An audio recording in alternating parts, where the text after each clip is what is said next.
Ви ніколи не задумувались, чому українські протести виглядають так по-різному? Зараз це креативні картонки. 12 років тому – каски, бруківка та коктейлі Молотова. А 35 років тому – голодування в наметах. Від чого залежать всі ці зовнішні атрибути і те, як триває протест? Від влади, епохи чи випадковості? Як ми пройшли шлях від кровопролиття до мирних творчих зібрань на площах своїх міст?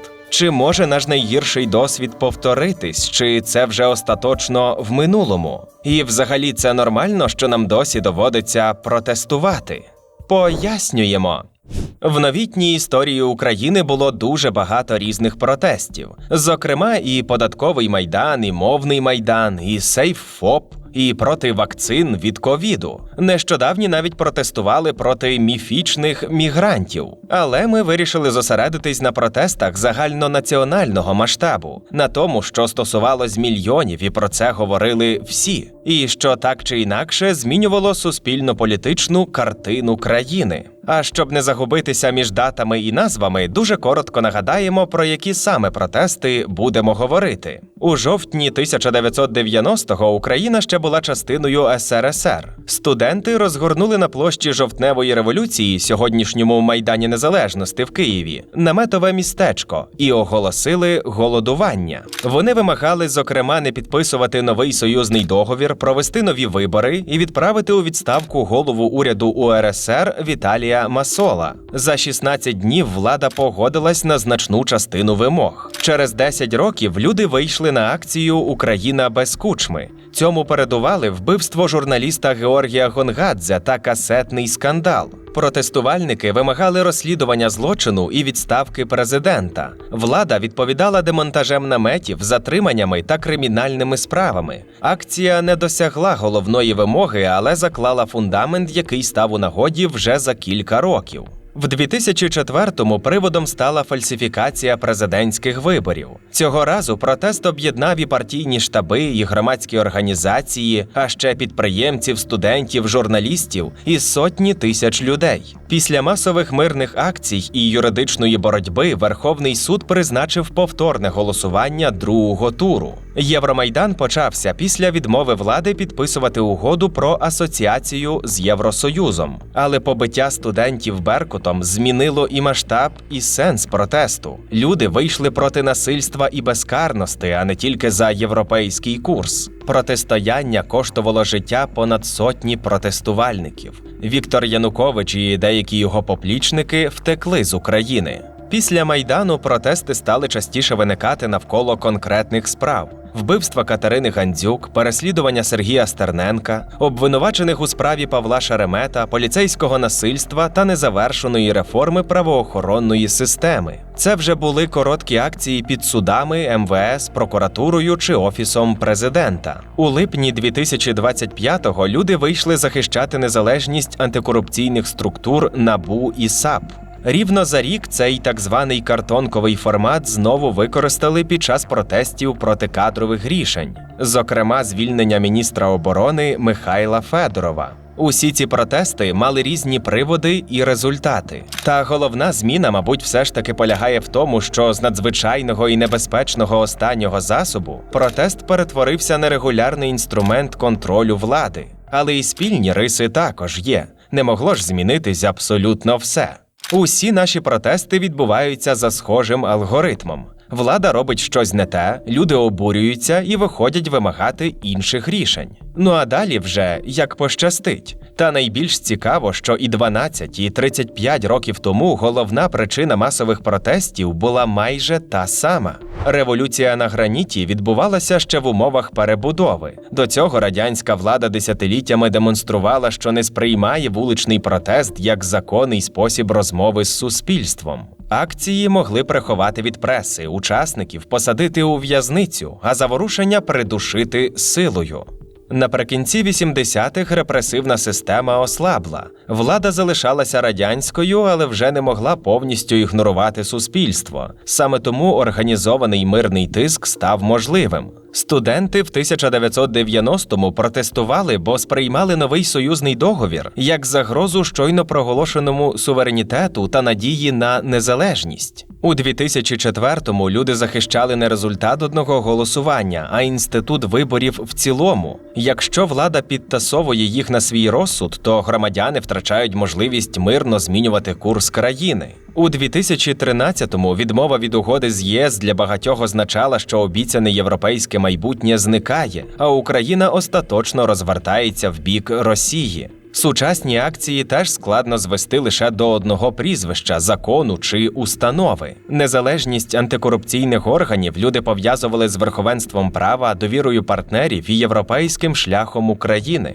А звільнення міністра оборони без нормального пояснення причин частина суспільства сприйняла як загрозу реформам армії і навіть нашій перемозі у війні.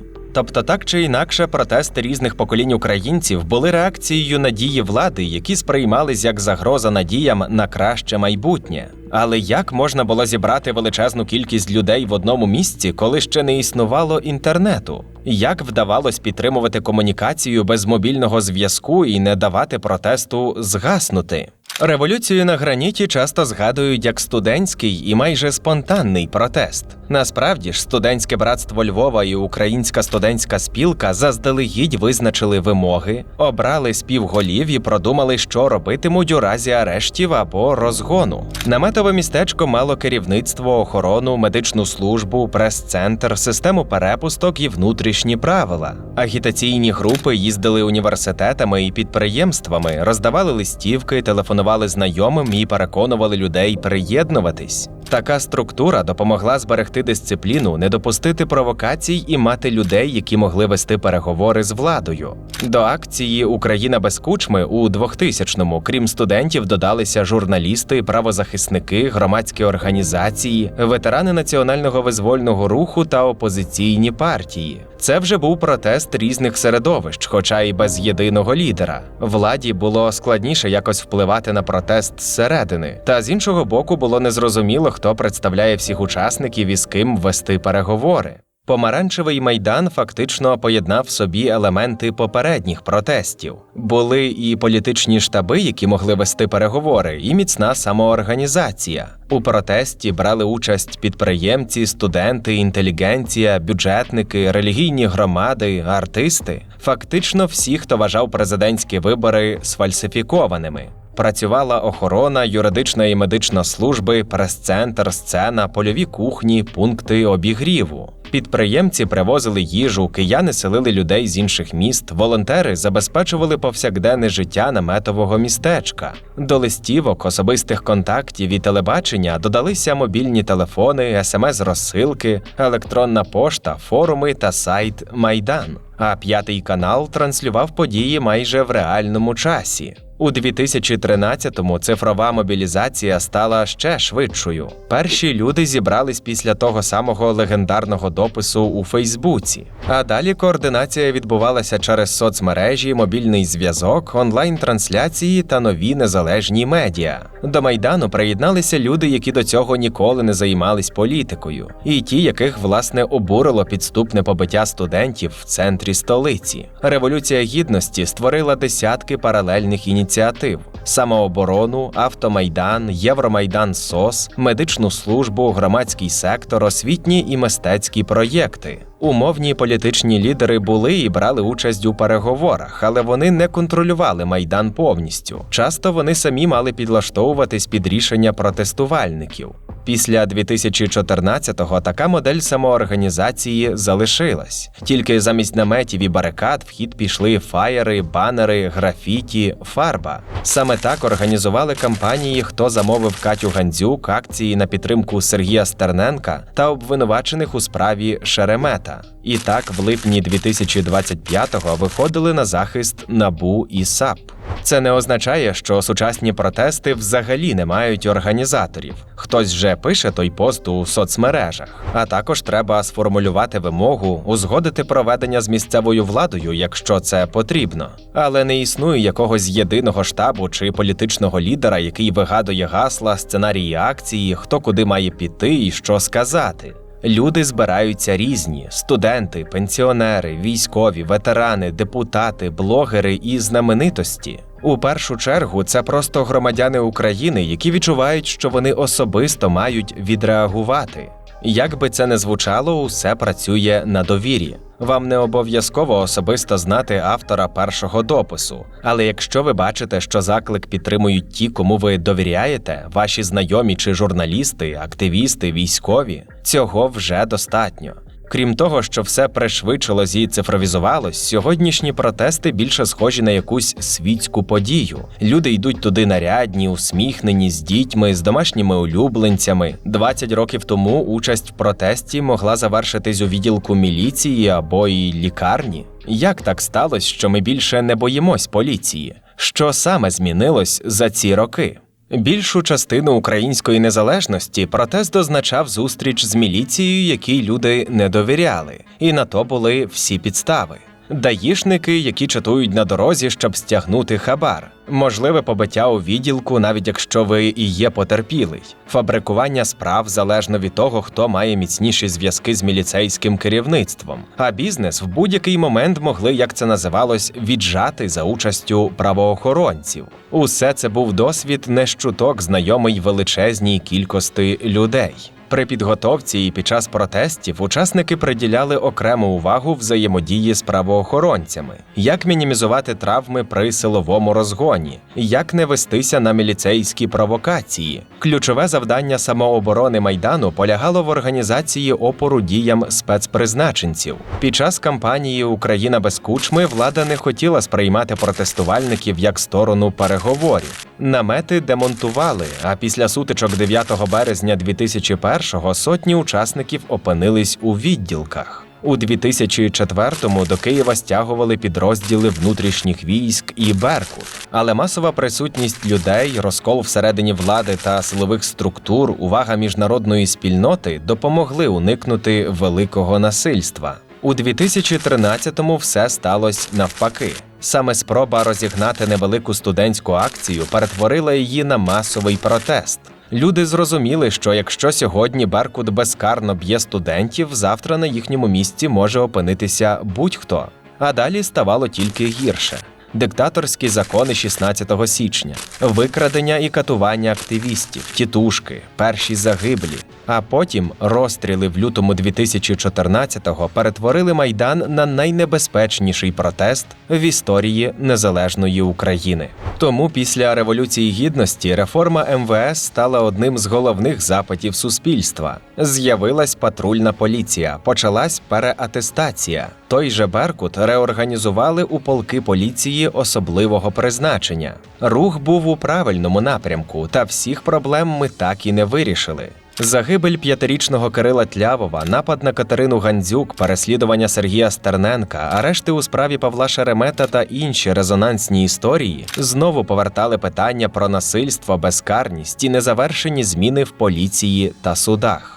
Але принципова різниця все ж з'явилась. Масовий силовий розгін мирної акції перестав бути нормою. Зараз є патрульна поліція, чиє завдання перекрити рух, стежити за безпекою. І поліція діалогу, яка має за потреби комунікувати з учасниками, запобігати потенційним конфліктам. Звісно, багато хто, пам'ятаючи про гіркий досвід, досі не довіряє правоохоронцям. Ну а за останні роки головною фізичною небезпекою під час протестів стала загроза російського обстрілу. Загалом же, коли людина не боїться, що її поб'ють або заарештують за присутність на мирній акції, брати в ній участь простіше. На протест можуть прийти ті, хто не вважає себе активістом, не належить до жодної партії і не готовий жити кілька тижнів в наметі. Рівень ризику змінився, і це точно вплинуло на зовнішній вигляд і атмосферу протесту. Чим візуально нам запам'ятались ті події, про які ми говоримо у цьому відео? Кожна епоха залишає протесту свої символи, але це не просто декорації. Під час революції на граніті символами стали білі пов'язки голодувальників, спальники і намети. Вони показували дисципліну і готовність ризикувати здоров'ям заради вимог. Україна без Кучми теж мала наметове містечко, але візуально там було більше політики. Прапори партій і організацій, портрети Георгія Гонгадзе, гасла з вимогою відставки президента. Національна символіка могла стати приводом для уваги міліції. Помаранчевий майдан запам'ятався помаранчевим кольором і, як це зараз називають, мерчем революції. Шарфи, прапори, стрічки, банери, листівки, музика. Навіть зараз слово «так» неодмінно тягне за собою прізвище Віктора Ющенка. Це, мабуть, вперше протест отримав свій колір і вже навіть свої меми. І хочу вам сказати, що ці апельсинки не прості. Ці апельсинки наколоті. Під час Революції Гідності символами стали речі, які рятували життя – каски, щити, окуляри, шини, коктейлі Молотова. А те, що мало стати новорічною ялинкою, перетворилося на конструкцію з прапорів і плакатів. Сьогодні вже встановлюється новорічна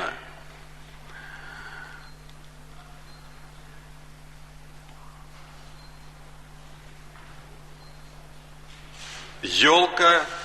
Після 2014-го на зміну великим, так би мовити, декораціям прийшли інші способи привернути увагу. Вуличний протест став більш лаконічним, точковим. Запалити фаєри під будівлею МВС чи Генеральною прокуратурою. Розтягнути банер поряд з місцем, де проходить передвиборчий форум кандидата в президенти. Облити червоною фарбою будинок міністра внутрішніх справ. Малювати графіті по всій Україні або запускати салюти під офісом президента. А тепер взяти шматок картону, маркер і прийти в узгоджене місце. В Києві це площа біля театру Франка, найближча до офісу президента локація. Може, не так яскраво, як фаєри, але креативу від людей все одно вдосталь. До речі, з того, що не змінилось, як і у всі часи, досі тиражуються чутки, що учасникам мітингів платять.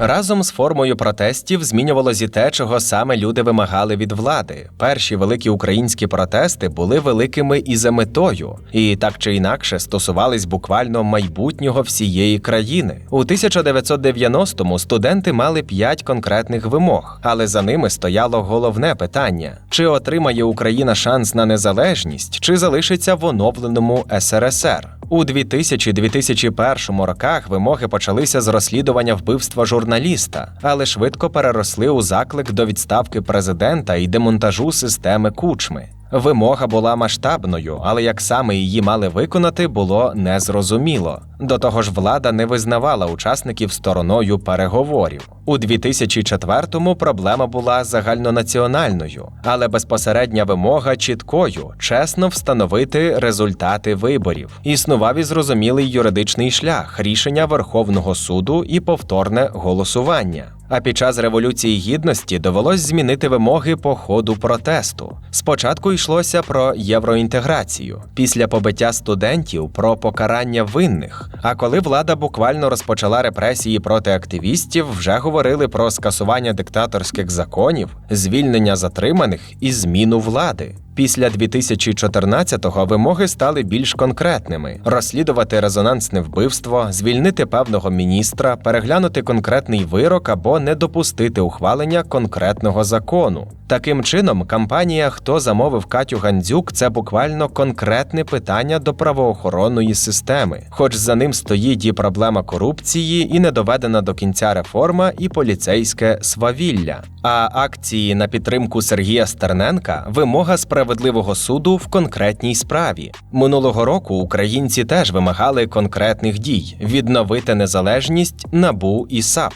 У відповідь на такий чіткий запит влада не могла абстрактно пообіцяти врахувати думку суспільства. Вже за кілька днів президент подав новий законопроєкт, а Верховна Рада підтримала зміни. У 2026-му все почалося з вимоги залишити Михайла Федорова міністром оборони. Але за кілька днів заговорили про конфлікт між старою системою управління військом і запитом на оновлення. Учасники вимагали заміни головнокомандувача ЗСУ Олександра Сирського. Після кількох днів акцій президент призначив на його місце Михайла Драпатого. На момент запису цього відео люди досі вимагають повернути Федорова в Міноборони, а також прозорої комунікації від президента. Цей випадок показує, що в сучасних протестах вимогу можна уточнювати в процесі, а результат може відрізнятись від початкового гасла. Може здатися, що український протест став менш амбітним. Раніше ми змінювали результати президентських виборів і самих президентів, а тепер сперечаємось через закон, судову справу або кадрове рішення.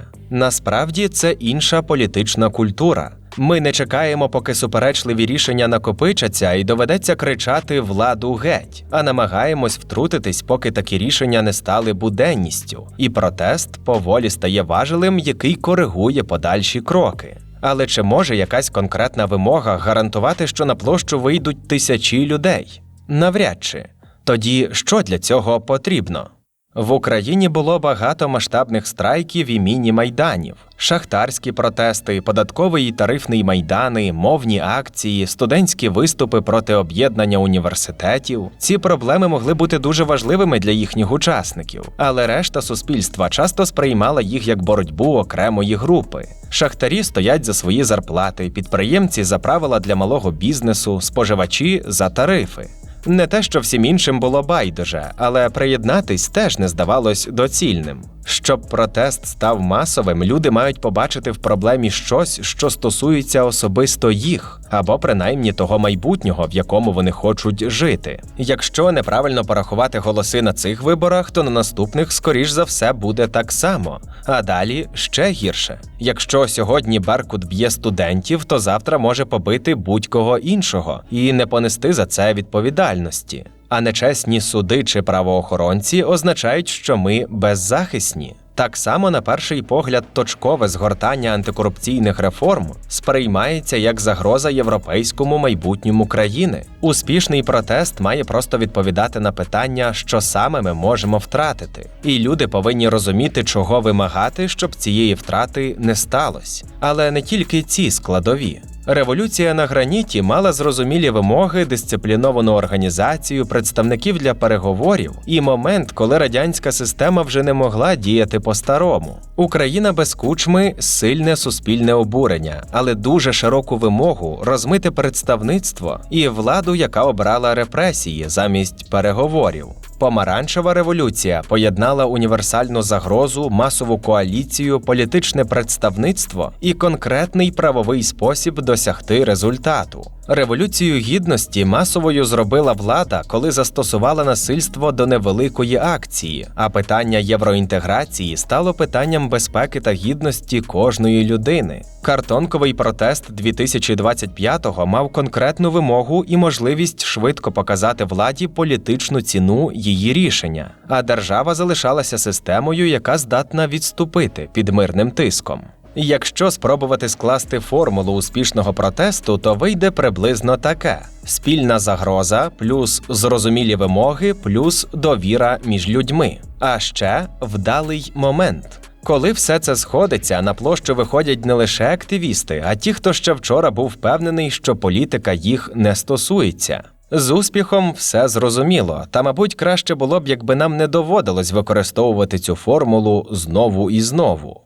На самому початку ми питали про те, чи це взагалі нормально, що так чи інакше ми знову повертаємось до протестів. З одного боку, хочеться, щоб влада чула суспільство до того, як люди збираються умовно в неї під вікнами. Але можливість мирно протестувати – одна з тих умов, за яких працює демократія. Мирний протест має сенс там, де влада хоча б частково залежить від суспільства, існують незалежні медіа, політична конкуренція, парламент. В диктатурі все по-іншому. Вона розганяє протести силою, саджає всіх незгодних у в'язницю, або взагалі вибудовує такі умови, коли протест неможливий в принципі. За 35 років український протест пройшов шлях від листівок, телефонних дзвінків і наметового штабу до соцмереж та мобілізації за кілька годин.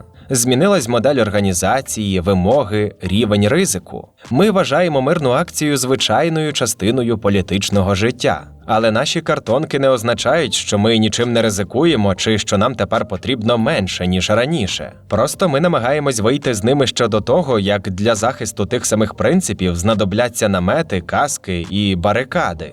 І головне, не змінилось. Українці виходять на вулицю, коли відчувають, що влада порушує суспільний договір і забирає в країни бажане майбутнє. Звісно, не всі. І, звісно, нам часто доводиться сперечатись з іншими і переконувати їх, що це справді потрібно. І що ніхто не давав команди зверху чи, Боже збав, грошей за участь у мітингу. Але саме ця тяглість і є головною історією українського протесту. Дякуємо, що додивились це відео. Якщо вам сподобалось, ставте лайк. А якщо у вас є власні спогади про протести, розповідайте в коментарях.